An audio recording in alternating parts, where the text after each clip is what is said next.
При првата детска амбасада на светот меѓаше. И тука ни Елизабета Атанасова, волонтер на правната служба. Секоја чест. Како сте ми денес?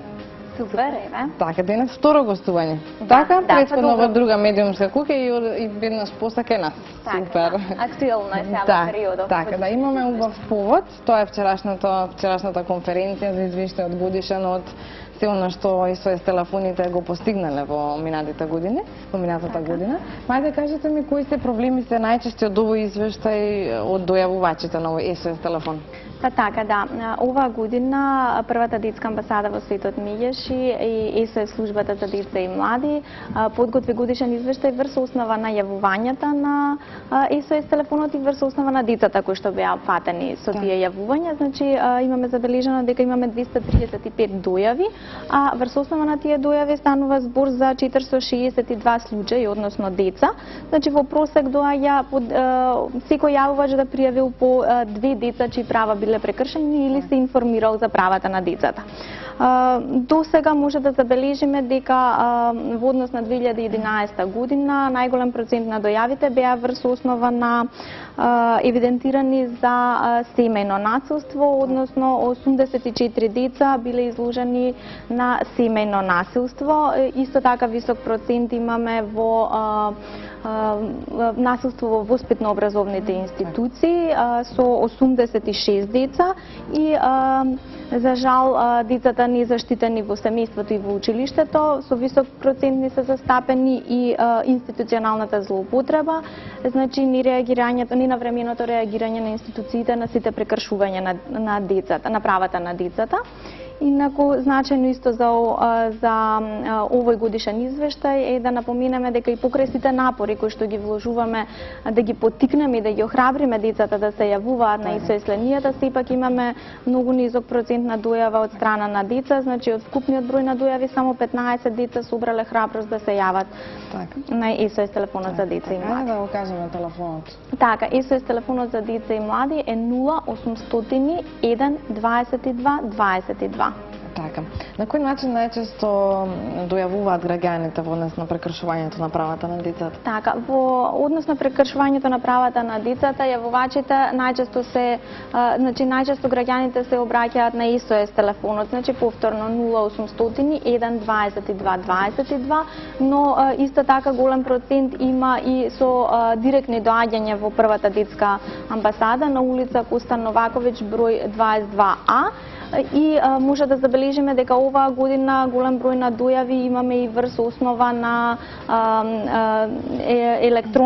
електронската пошта со оглед на ерата на интернетот и на во тој правец имаме тука поголем дел на дојави, како и по писмен пат регуларно. Така, ајде да прашаме госпожа Елизабета, што за вас представува волонтерскиот позив и зошто се одлучивте да бидете волонтер, значи со сета своја љубов кон оваа професија, да работите како волонтер во првата детска амбасада меѓаши? Мотивите да волонтира во првата детска амбасада меѓаши беше изразената желба да им се помогне на оние кои што имаат потреба, чувството на исполнетост, чувството на потребата да се биде активен и квалитетно да се потроши слободното време, потоа развивање на одредени вештини визави работното време кое што го поминува во првата детска амбасада меѓаши. Волонтирајќи во првата детска амбасада меѓаши, активно се вклучувам во обликување на демократското општество, бидејќи преку дојавите кои што ги имаме од дојавувачите, имајќи слух за нивните потреби, ние реагираме во соодветните институции надлежни за оваа проблематика и на тој начин ние имаме активен придонес во разрешување на сите потреби и проблеми кои што произлегуваат од дојавувачите. Кажете ми по професија што сте? Дипломиран правник. Ето, одлично. Еве еден апел за сите вакви кадри квалитетни кои што имаат можност, љубов и време и волја за вакви акции и волонтирање на прави места. Значи зборуваме за волонтирање на право место. Ајде сега да ми кажеш, Данила, дали имате информација за бројката на машки и женски деца кои што биле злоставувани и некои податоци за оние што злоставувале злоставувачите?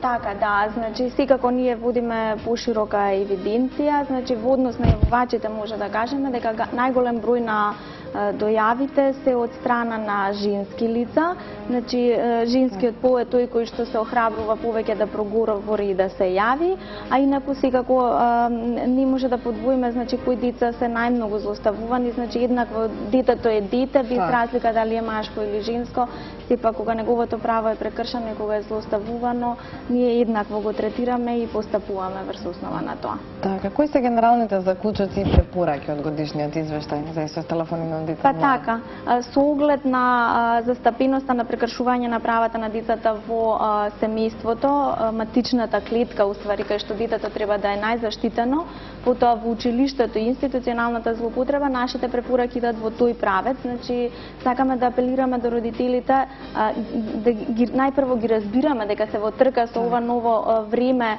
за обезбедување на финансиска безбедност за своите деца, но не треба да заборават дека треба да посветат поголемо квалитетно време да поминат конкретно со своите деца, со кои што ќе разговараат, со кои што ќе ги слушаат и ќе видат со што све се соочуваат децата во денешно време и да може да ги разберат нивните проблеми. Тоа е во однос на семејството.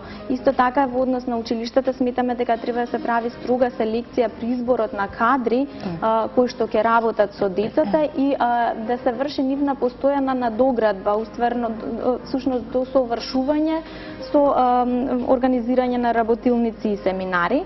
Потоа центрите за социјална работа исто така е пожелно да посветат поголемо време на работа директно на терен, посебно да увидат и да помогнат во оние семејства во кои што веќе има сознание дека има нарушени семејни односи, односно дека има дисфункционалност во семејството, како и неопходна потребата да се ангажираат и социјални работници во самите училишта за да може да ги пратат децата и во соработка со самите наставници и останатиот кадар да ги увидат навремено промените кај децата и да делуваат во тој правец. Исто така најзначајно е дека врз основа на сето ова неопходно е да се подигне довербата на децата кон институциите за да може да ги охрабриме потоа да се јавуваат повторно. Така, кажете ми Елизавета, колку често бараат дојавувачите бесплатна правна помош и што конкретно најчесто е тоа од правната помош? Значи дојавувачите често бараат правна помош, посебно во делот каде што затајуваат институциите. Конкретен пример, или пак од друга страна, значи не знаат кај да се обратат и на кој начин да се обратат. Правната помош е бараат во оној дел каде што конкретно ќе земам пример од Центарот за социјални грижи има донесено решение да еден од родителите, значи се гледа со своето дете определен временски период во еден ден од неделата, но поради објективни причини родителот не може да се гледа со своето дете во тој временски период.